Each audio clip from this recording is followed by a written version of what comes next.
आए पहले जानिए फिर माने जाने का कोशिश कर लो प्रयास करके पहला तुमने दया मांगा ये जीवात मेरी गुरुओं में मुक्ति क्या बेटा की सरकार दया कीजिए ये चीज हुआ मेरे गुरुओं में मुक्ति क्या बेटा की सरकार दया कीजिए। अब दूसरा दूसरे चर्चा करना दीदी को रंगा के चर्चा करना है दूसरे भाई बहन दीदी को बताइएगा ये दीदी है भगवान हमें सिर्फ को गुरु माने आप भी सिर्फ को गुरु मान लो कि बलिदानी गुरु है देवों का देव है कालों का काल महाकाल है उसको एक बार आजमा के देख लीजिएगा क्या कमाल की दया मिलता है।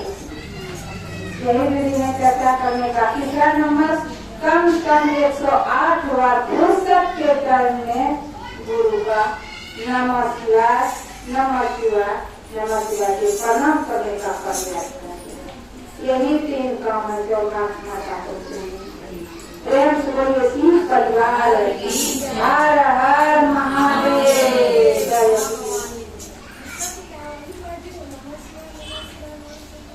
एक बार छोटा सा चर्चा करती हूँ मुझे सुन लीजिएगा अच्छे से। शंकर भगवान और पार्वती दोनों ने ये सावन का महीना आया और शंकर भगवान पार्वती दोनों मिलके जा रहे थे ससुराल जा रहे थे। शंकर भगवान पार्वती से कहा चलिए तो ठीक है। तो जैसे फिर घड़ी पे आए ना तो फिर घड़ी पे जैसे आए तो एक तरफ देखते हैं कि सब में भजन कर रहे कीर्तन कर रहे हैं भागवत कथा कर रहे हैं। तो पार्वती शंकर भगवान से यही कह रहे हैं ये प्रभु ये क्या हो रहा है बोले कि देखो क्या हो रहा है पूरा सावन डूब गया अभी तक बारिश नहीं हुआ है धान रोपाई नहीं हुआ है सब प्रभु हाहाकार मचा रहे हैं भगवान को याद करना है बारिश पर जो खेत में धान रोपाई होगा। धान अगर रोपाई नहीं होगा तो पूरे जगत की इंसान क्या खाएगा एकदम मारा हो गया।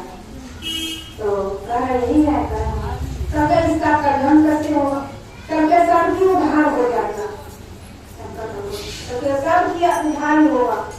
वहां से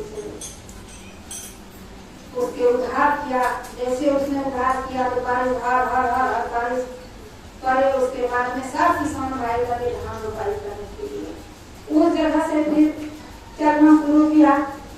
तो एक व्यक्ति 1.5 साल से 150 बरस हो गया 200 बरस हो गया उसका मृत्यु नहीं हो रहा है उसको मुक्ति नहीं मिल रहा था। तो उसने भी भजन कीर्तन कर रहा है मरने के लिए वो सोच रहा है उसको मुक्ति मिल रहा है।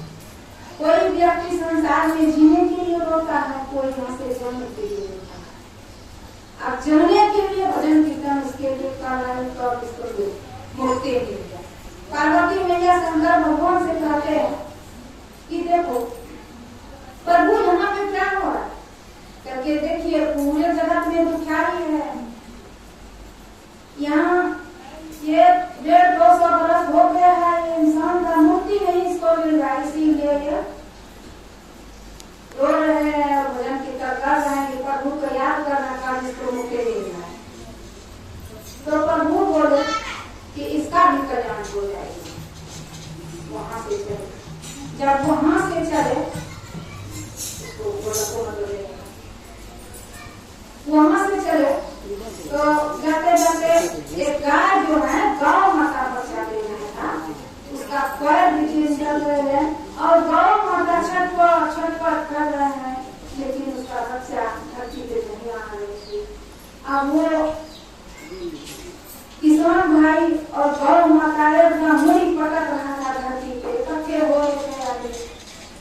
तो मैंने पार्वती ये पर क्या हो रहा है यहाँ पे तो कहते थे पूरे जगत में दुखियारी है तुम्हें समझोगे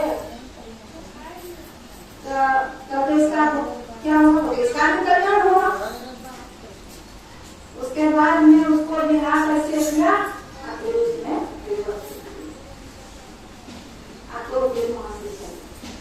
अब वहां से जाते जाते एक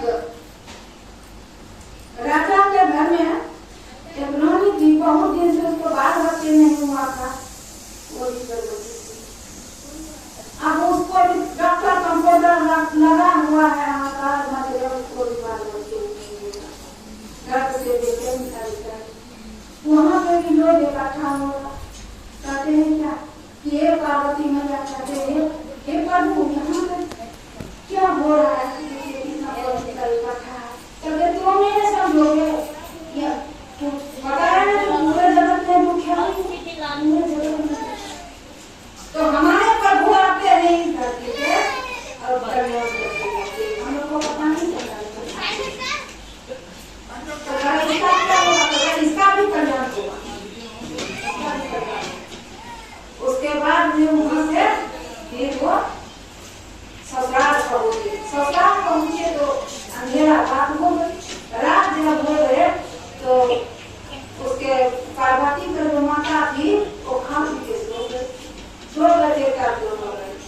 जब दोनों गए खाना बचे हुए थे तो शंकर भगवान को खिलाए और उसके बाद में पार्वती तो खाना उसका खत्म हो गया था तो सब्जी सब्जी क्या था, साग की सब्जी, साग की सब्जी बने हुए थे तो पार्वती मैया ने सब्जी पर पार्वती बोली कि माँ जी अब क्या खाना रात में बनाओ, इतनी बड़ी रात हो गए, चलो हम यही साग खा के सो जाते हैं फिर खाना खाएंगे अच्छे से, कोई बात नहीं।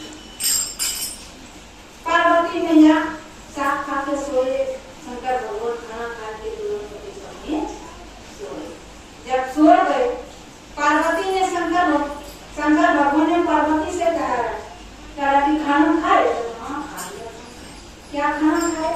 कह देखिए प्रभु जो आपने खाना खाए ना वही खाना खाली खाया।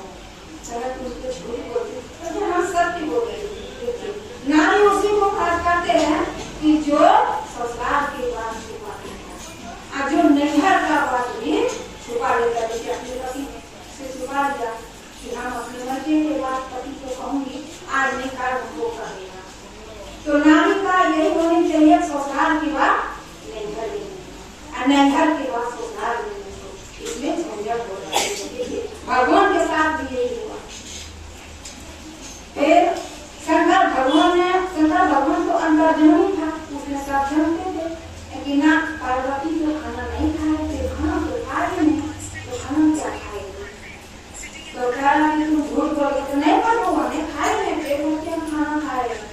जब पार्वती मैया सो गई गहरे नींद में, देखिए पहले सतयुग में क्या थे जानती हो, सतयुग में जो नाभि था ना ये नाभि में ढक्कन था, तो ढक्कन खोलते थे तो सब शक्ति दे देती, पेट में तुम्हारा पता सब दे देती। तो वो ढक्कन खोले ना उसमें पानी था और साग जो खाए थे साग का बड़ा बहुत पत्ते उतना निकालते सारा ढक्कन खोले गहरे नींद में सोए थे पार्वती मैया, ढक्कन खोले उसका पेट का खड़ा हो तब कहा कि रे पार्वती तू कितना हमको छुपाती है, देखो हमने ढक्कन खोल के तुम्हारा देखा हूँ, तुमने पानी पिए हो और साग खाए हो, वही तुम्हारे पेट में तैर गए, हमसे तुम छुपाती हो। चलो आज से मैं ऐसा नियम लगा दूंगी कि पेट का खाया हुआ कोई व्यक्ति नहीं देखे। तो उसने क्या करे, पहले जो ढक्कन था ना अपने अंगूठा लगाया और अंगूठा को दबा दिया, हमेशा के लिए बंद हो गया।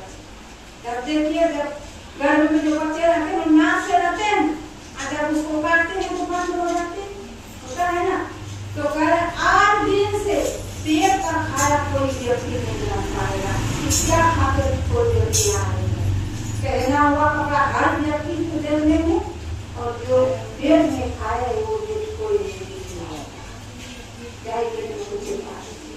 ये हमारा प्रभु का लेना, भगवान का यही चरित्र था। इसने हमेशा के लिए ढक्कन बंद कर दिया। इसमें गरीब और अमीर का कोई पता नहीं चलेगा कि तुम क्या खा के आए हो, हम क्या खा के आए। बोलिए सिंह परिवार हर हर महादेव।